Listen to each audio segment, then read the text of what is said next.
ಹಾಗೂ ಸನ್ಮಾನ್ಯ ದೇವೇಗೌಡ ಅಪ್ಪಾಜಿಯವರ ಮನೆತನಿಗೆ ಅವಿನಾಭಾವ ಸಂಬಂಧ. ಅದು ಹೇಗಿರಿ ಅಂತ ತಾವು ಪ್ರಶ್ನೆ ಮಾಡ್ಬೋದು. ಪ್ರಧಾನಮಂತ್ರಿ ಆದಾಗ ಡೆಲ್ಲಿನಲ್ಲಿ ನಾನು ಯಾವಾಗಲೂ ರಾಜಕೀಯದಲ್ಲಿ ಮಹಿಳೆಯರಿಗೆ 33% ಮೀಸಲಾತಿ ಬಗ್ಗೆ ಮಾತನಾಡ್ತಕ್ಕಂಥವಳು.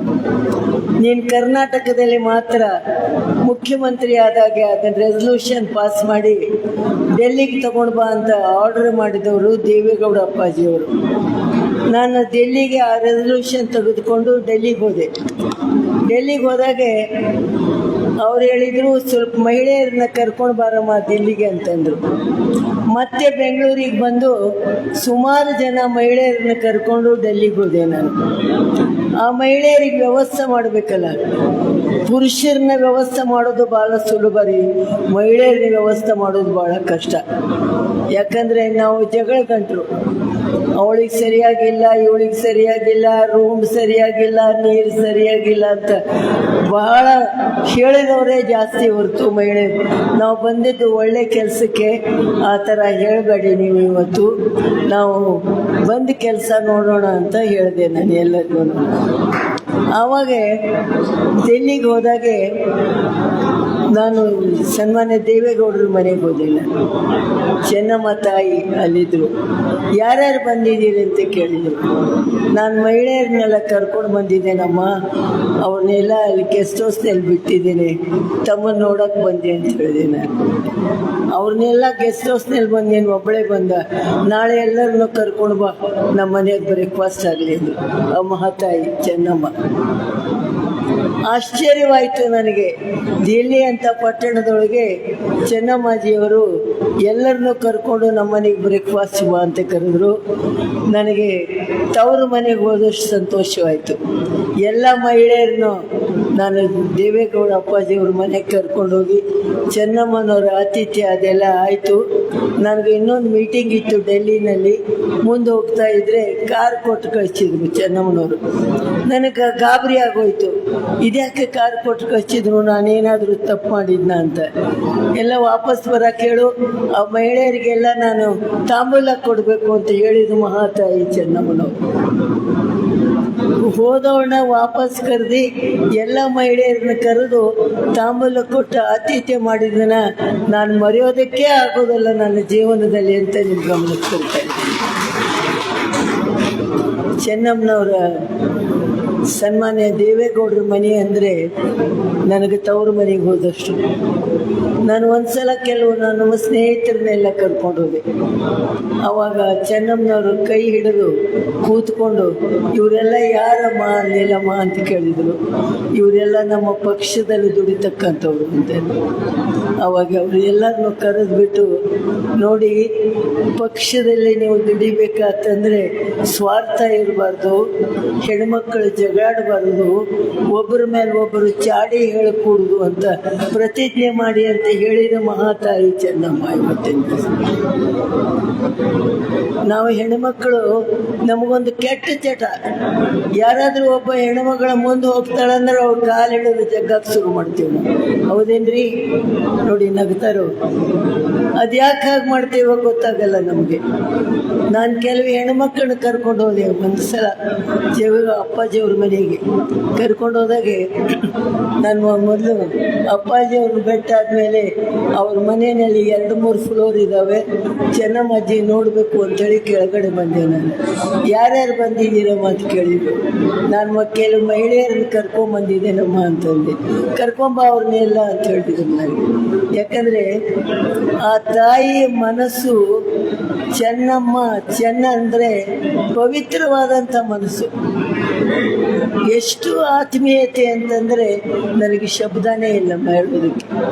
ಅವರಿಗೆಲ್ಲ ನೋಡಿ, ನೀವು ರಾಜಕೀಯದಲ್ಲಿ ಕೆಲಸ ಮಾಡೋಕ್ಕೆ ಬಂದಿದ್ದೀರ, ಲೀಲಾವತಿ ಥರ ನಿಸ್ವಾರ್ಥದಿಂದ ಕೆಲಸ ಮಾಡಿ ಅಂತ ಬುದ್ಧಿ ಹೇಳಿದವರು ಮಹಾತಾಯಿ ಚೆನ್ನಮ್ಮ. ಅವತ್ತಿನ ದಿವಸ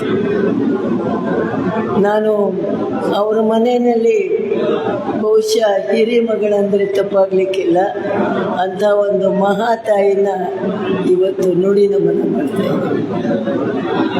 ಸುಮಾರು ವರ್ಷದಿಂದ ದಿಲ್ಲಿನಲ್ಲಿ ಇರಲಿ, ಬೆಂಗಳೂರಿನಲ್ಲಿ ಇರಲಿ, ನಾನೇನಾದರೂ ಅವ್ರ ಮನೆಗೆ ಹೋಗಿದ್ರೆ ಆ ತಾಯಿ ಫೋನ್ ಮಾಡಿಸ್ತಾ ಇದ್ರು, ಯಾಕಮ್ಮ ಬಂದೇ ಇಲ್ಲ, ಭಾಳ ದಿವಸ ಆಯಿತು ನೀವು ಅಂತೇಳಿ. ಇಲ್ಲಮ್ಮ ಕೆಲಸದಲ್ಲಿದೆ ಅಂದೆ. ಪ್ರತಿ ಸಂಕ್ರಾಂತಿ ಹಬ್ಬದಲ್ಲಿ ಮರಿದೇ ನನಗೆ ಎಳ್ಳು ಬೆಲ್ಲ ಕಳಿಸಿದ್ದು ತಾಯಿ ಚೆನ್ನಮ್ಮಾಜಿ. ಇವತ್ತಿನ ದಿವಸ ಭಾಳ ಹತ್ರ. ಅವ್ರ ಬಗ್ಗೆ ಮಾತನಾಡೋದಕ್ಕೆ ನನಗೆ ಶಬ್ದಗಳೇ ಇಲ್ಲ ಅಂದರೆ ತಪ್ಪಾಗಲಿಕ್ಕಿಲ್ಲ. ಇವತ್ತು ಚಿಕ್ಕನಾಯಕನಹಳ್ಳಿಯಲ್ಲಿ ದೊಡ್ಡ ಗೌಡತಿಯ ನುಡಿ ನಮನ. ಇವತ್ತು ಊರು ಚಿಕ್ಕದಿರ್ಬೋದು, ಆ ಗೌಡತಿಯ ಒಂದು ಸಮಾರಂಭದಲ್ಲಿ ನಾನು ಎಲ್ಲ ಪ್ರಧಾನಮಂತ್ರಿಗಳ ಶ್ರೀಮತಿಯವ್ರ ಬಗ್ಗೆ ಪುಸ್ತಕ ಬರೆದಿದ್ದೇನೆ. ನಾನು ಅದನ್ನು ತಗೊಂಡೋಗಿ ಸನ್ಮಾನ್ಯ ದೇವೇಗೌಡ ಅಪ್ಪಾಜಿಯವರಿಗೆ ತೋರಿಸಿದೆ. ಒಂದು ದಿವಸ, ನೀನು ಯಾವಾಗ ಇಂಟರ್ವ್ಯೂ ಮಾಡಿದೆವ ನಮ್ಮ ಶ್ರೀಮತಿನ ಅಂತ ಕೇಳಿದರು. ಇಂಟರ್ವ್ಯೂ ಮಾಡಲಿಲ್ಲ ಅಪ್ಪಾಜಿ, ನಾನು ಮನೆಗೆ ಬಂದಾಗೆಲ್ಲ ಅವ್ರ ಜೋಡಿ ಮಾತಾಡಿದ್ದೆ ಬರೆದಿದ್ದೇನೆ ಅಂತ ಹೇಳಿದೆ ನಾನು. ಹೌದಾ ಅಂತ ಕೇಳಿದರು. ಹೌದ್ರಿ, ನನಗೆ ಸ್ವಲ್ಪ ಬರವಣಿಗೆ ಹುಚ್ಚು, 28 ಪುಸ್ತಕ ಬರೆದಿದ್ದೇನೆ. ಅದರಲ್ಲಿ ಚೆನ್ನಮ್ಮ ದೇವೇಗೌಡರದು ಕೂಡ ಒಂದು ಚಿಕ್ಕದಾಗಿ ಪುಸ್ತಕ ಬರೆದವಳು ನಾನು ಅಂದರೆ ತಪ್ಪಾಗಲಿಕ್ಕಿಲ್ಲ. ಅಂಥದ್ದು ಈ ನುಡಿ ನಮನದಲ್ಲಿ ನಾನು ಅವ್ರಿಗೋಸ್ಕರ ಬರೆದಿರ್ತಕ್ಕಂಥದ್ದು ಓದಿದರೆ ಒಳ್ಳೆಯದು ಅಂತ ಅಂದ್ಕೊಂಡಿದ್ದೇನೆ. ಚೆನ್ನಮ್ಮನವರ ನುಡಿ ಚೆನ್ನ, ನುಡಿ ಚೆನ್ನ ನನ್ನ ಶೀರ್ಷಿಕೆ. ಚೆನ್ನಮ್ಮನವ್ರ ಬಗ್ಗೆ ನಾನು ಬರೆದಿರೋದು ಇವತ್ತಿನ ದಿವಸ. ನಾನು ಪ್ರತಿಯೊಬ್ಬ ಮಹಾಪುರುಷನ ಯಶಸ್ವಿ ಹಿಂದೆ ಮಹಿಳೆ ಒಬ್ಬಳು ಇರ್ತಾಳೆ ಅಂತ ಹಳಬರು ಹೇಳಿದ್ರು. ಸನ್ಮಾನ್ಯ ದೇವೇಗೌಡರು ಪ್ರಧಾನಮಂತ್ರಿ ಆಗೋದಕ್ಕೆ ಚೆನ್ನಮ್ಮ ಸ್ತ್ರೀ ಶಕ್ತಿಯಾಗಿ ಹಿಂದೆ ನಿಂತಿದ್ರು ಅನ್ನೋದು ನಾವ್ಯಾರು ಮರಿಬಾರ್ದು. ಇವತ್ತಿನ ದಿವಸ ನನಗೆ ಅವ್ರ ಮನೆಯಲ್ಲಿ ಆತಿಥ್ಯ ಅಂದರೆ ಅದೇ ಹೇಳೋದಕ್ಕೆ ಆಗೋದಿಲ್ಲ ನನಗೆ. ಇವತ್ತಿನ ಸನ್ಮಾನ್ಯ ದೇವೇಗೌಡ ಅಪ್ಪಾಜಿಯವರು ಅಷ್ಟೇ, ಚೆನ್ನಮ್ಮನೂ ಅಷ್ಟೇನೆ. ಯಾರಾದರೂ ಮಹಿಳೆಯರು ಹೋದರೆ ಈಗ ಮೊದಲು ಕೆಲಸ ಮಾಡಬೇಕಾದ್ರೆ ನೀವು ಮೊದಲು ನಿಸ್ವಾರ್ಥದಿಂದ ಕೆಲಸ ಮಾಡಿ ಅಂತ ಹೇಳ್ತಕ್ಕಂಥವ್ರು ಚೆನ್ನಮ್ಮನ. ಅವರು ಒಬ್ಬ ಯಶಸ್ವಿನ ಹೆಂಡತಿಯಾಗಿ, ತಾಯಿಯಾಗಿ, ಸಹೋದರಿಯಾಗಿ, ಕಾಣದ ಕೈಯಾಗಿ ಈ ಯಶಸ್ಸಿನ ಮೆಟ್ಟಲೇರಿದೆ ಮಹಿಳೆ ಚೆನ್ನಮ್ಮ. ಗಾಂಧೀಜಿ ಮಹಾತ್ಮರಾಗುವ ನಿಟ್ಟಿನಲ್ಲಿ ಕುಟುಂಬದ ಪೋಷಣೆ ಹಾಗೂ ಪ್ರಮುಖರನ್ನು ನಾವು ಕಾಣಬಹುದಾಗಿದೆ. ಬಸವಣ್ಣವರ ಹೆಂಡತಿಯಾಗಿ ನೀಲಾಂಬಿಕೆ, ಗಂಗಾಂಬಿಕೆ, ಆ ಥರ ಅವರೆಲ್ಲ 12ನೇ ಶತಮಾನದಲ್ಲಿ. ಆದರೆ 21ನೇ ಶತಮಾನದಲ್ಲಿ ಸನ್ಮಾನ್ಯ ದೇವೇಗೌಡರು ಪ್ರಧಾನಮಂತ್ರಿ ಆಗೋದಕ್ಕೆ ಚೆನ್ನಮ್ಮ ಸ್ತ್ರೀ ಶಕ್ತಿಯಾಗಿ ಹಿಂದೆ ನಿಂತಿದ್ರು ಅನ್ನೋದು ನಾವು ಯಾರು ಮರಿಬಾರ್ದು ಅಂತ ತಮ್ಮ ಗಮನಕ್ಕೆ ತರ್ತಾ ಇದ್ದೀವಿ ಇವತ್ತಿನ. ಅಂಥ ಒಂದು ಸಹನೆ ಕರ್ನಾಟಕದಲ್ಲಿ ಚೆನ್ನಮ್ಮ ಎಂಬ ಹೆಸರು ಬಹಳಷ್ಟು ಪರಿಚಯ. ಅದು ಕೆಳದಿ ರಾಣಿ ಚೆನ್ನಮ್ಮ ಇರ್ಬೋದು, ಇಲ್ಲದೆ ಕಿತ್ತೂರು ರಾಣಿ ಚೆನ್ನಮ್ಮ ಇರ್ಬೋದು, ಬೆಂಗಳೂರಿನ ಮಾಗಡಿ ತಾಲೂಕಿನ ಕಲ್ಯ ಗ್ರಾಮದಲ್ಲಿರುವ ಸರ್ವ ಚೆನ್ನಮ್ಮ ಇರ್ಬೋದು. ಇದೇ ಹೆಸರಿನ ಇನ್ನೂ ಅನೇಕರು ಹಲವಾರು ಕ್ಷೇತ್ರಗಳಲ್ಲಿ ಗುರುತಿಸಿಕೊಂಡಿದ್ದಾರೆ. ಚೆನ್ನಮ್ಮ ಎಂಬ ಹೆಸರಿನಲ್ಲಿ ವಿಶೇಷವಾದ ಶಕ್ತಿ ತುಂಬಿದೆ.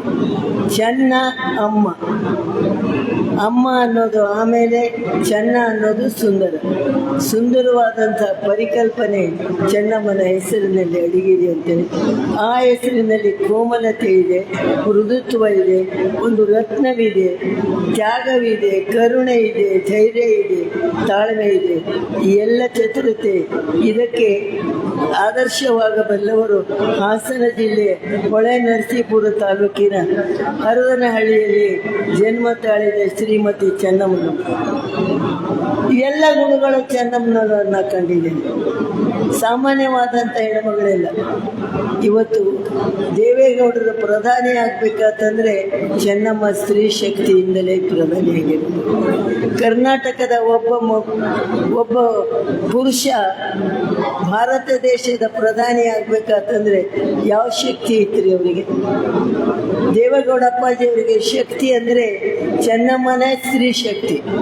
ಅವರ ಶಕ್ತಿಯಿಂದಲೇ, ಅವರ ತಾಳ್ಮೆಯಿಂದಲೇ, ಅವರ ಧೈರ್ಯದಿಂದಲೇ ಇವತ್ತು ಸನ್ಮಾನ್ಯ ದೇವೇಗೌಡ ಅಪ್ಪಾಜಿಯವರು ಭಾರತ ದೇಶದ ಪ್ರಧಾನಮಂತ್ರಿಯಾಗಿ ಮೆರೆದರು ಅನ್ನೋದು ನಾವೆಲ್ಲರೂ ಮರಿಕೊಂಡಿದ್ದೇವೆ.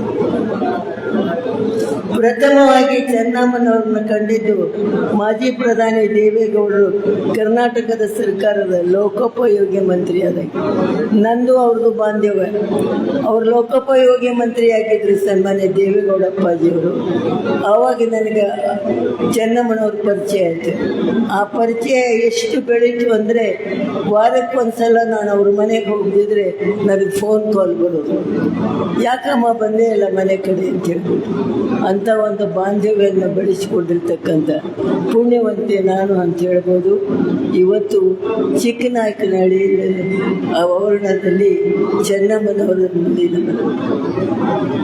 ಚೆನ್ನಮ್ಮನವ್ರ ಕೈಯಿಂದ ಊಟ ಮಾಡಿದ್ದೀನಿ, ಕಾಫಿ ಕುಡಿದಿದ್ದೇನೆ, ಅನೇಕ ಜನ ಮಹಿಳೆಯರನ್ನು ಕರ್ಕೊಂಡು ಅವರು ಪರಿಚಯ ಮಾಡಿಸಿದ್ದೇನೆ.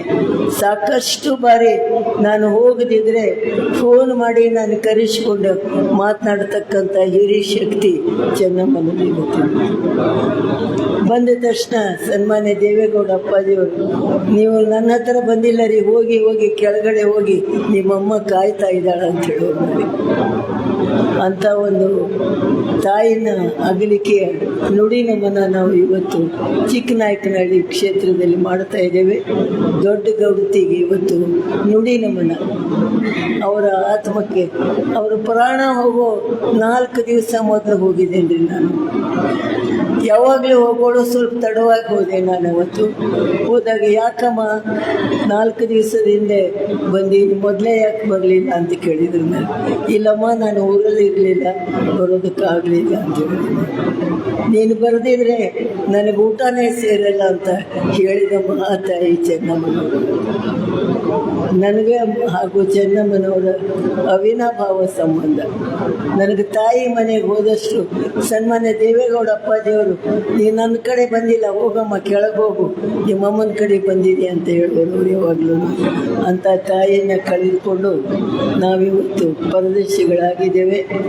ಅವರ ನುಡಿ ನಮನ ಇವತ್ತು ತಾವು ಇಷ್ಟೊಂದು ಜನ ಬಂದಿದ್ದೀರಾ. ಇಷ್ಟೇ ಪ್ರಾರ್ಥನೆ ಮಾಡೋಣ ದೇವರಲ್ಲಿ, ಚೆನ್ನಮ್ಮನವರಲ್ಲಿರ್ತಕ್ಕಂಥ ಒಳ್ಳೆಯ ಗುಣ, ತ್ಯಾಗ ಹಾಗೂ ಧೈರ್ಯವನ್ನು ನಮ್ಮೆಲ್ಲರಿಗೂ ಕರುಣಿಸಲಿ ಅಂತ ಆ ತಾಯಿ ಪಾದಾರವಿಂದದಲ್ಲಿ ನಾವೆಲ್ಲ ಕೇಳಿಕೊಂಡು ಅವಳಿಗೆ ಸಲ್ಲಿಸಬೇಕಾದಂಥ ನುಡಿ ನಮನವನ್ನು ನಾವು ಸಲ್ಲಿಸ್ತಾ ಇದ್ದೇವೆ. ನಾನೇನೆ ಬೇರೆ ಊರಿಗೆ ಹೋದಾಗ ಅಲ್ಲಿ ತುಂಬ ಜನ, 2-3 ಸಾವಿರ ಜನ ಮಹಿಳೆಯರು ಬಂದಿದ್ದರು. ಏನು ಕಾರ್ಯಕ್ರಮ ಅಂತಂದರೆ ಚೆನ್ನಮ್ಮನವರಿಗೆ ನುಡಿ ನಮನ. ಆದರೆ ಕರ್ನಾಟಕದಲ್ಲಿ ಅಷ್ಟೇ ಅಲ್ಲ, ಬೇರೆ ಊರುಗಳಲ್ಲಿ ಕೂಡ ಚೆನ್ನಮ್ಮನವ್ರಿಗೋಸ್ಕರ ನುಡಿ ನಮನವನ್ನು ಏರ್ಪಾಡು ಮಾಡಿದರು. ಚೆನ್ನಮ್ಮನವ್ರನ್ನ ಕಳ್ಕೊಂಡು ನಾವು ತಬ್ಲಿಯಾಗಿದ್ದೇವೆ. ಅವರ ಆತ್ಮಕ್ಕೆ ಚಿರಶಾಂತಿ ಸಿಗಲಿ. ಅವರು ಬಿಟ್ಟೋಗಿರ್ತಂಥ ಹೆಜ್ಜೆ ಗುರುತಿನಲ್ಲಿ ನಾವೆಲ್ಲ ಇವತ್ತು ಹೆಜ್ಜೆ ಹಾಕೋದಕ್ಕೆ ಆ ಶಕ್ತಿ ಕೊಡಲಿ ಅಂತ ತಮ್ಮೆಲ್ಲರ ಮುಖಾಂತರವಾಗಿ ಚೆನ್ನಮ್ಮನವ್ರ ಹತ್ರ